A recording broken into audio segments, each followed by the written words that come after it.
this video, I'm going to show you how to scale your rows in your table so that they perfectly fit the text.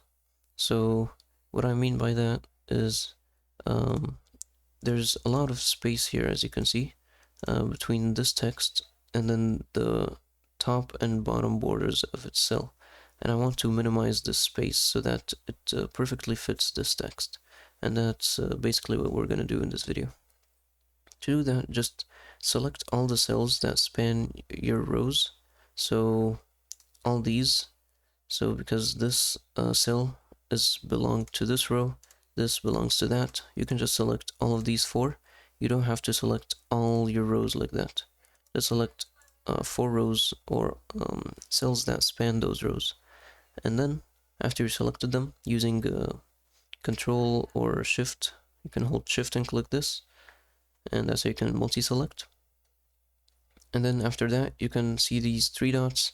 So just click on these 3 dots, or you can also right click if you are on computer. And then on this list, just click Size Rows to Content. And as you can see, all the text now is, all the cells in this table is now a little bit smaller.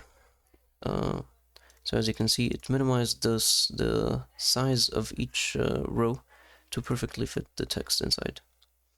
And yeah, that's how you can use this feature in Canva. If you found this helpful, please don't forget to like and subscribe.